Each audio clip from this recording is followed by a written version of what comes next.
O'sha kuni mening katta qizim dunyoga kelgan kun edi. Men nihoyatda baxtli edim. Kasalxonada yurardim, ammo koridordan o'tayotganimda yig'layotgan bir erkakni ko'rib qoldim. Bu meni ta'sirlantirdi. Yoniga bordim va nima bo'lganini so'radim. Uning javobi yuragimni ezdi.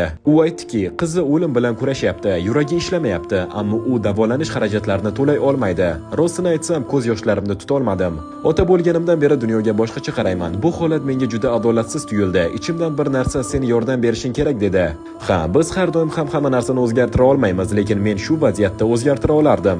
Bu bilan maqtanmoqchi emasman, faqat haqiqatni aytyapman. Men qizaloqning butun davolanish xarajatlarini to'lab berdim, otasining qarzlarini ham yopdim. O'sha kuni biz Yeva ismli 7 yoshli bir qizning hayotini saqlab qoldik. Yana bir ajablanarli narsa, o'sha kuni mening qizim ham dunyoga keldi. Bu tasodif emasdek tuyuldi. Shuning uchun biz ham unga Yeva deb ism qo'ydik. Bu voqea avval kasalxonaga, keyin butun dunyoga tarqaldi. Men har doim faqat yaxshi futbolchi emas, balki yaxshi inson bo'lishga ham harakat qilganman. Agar Ronaldoning qilgan ishi hurmatga sazovor deb hisoblasangiz, kommentariyada bitta u uchun qarsak emojisini qoldirib keting va Luminex kanaliga obuna bo'ling.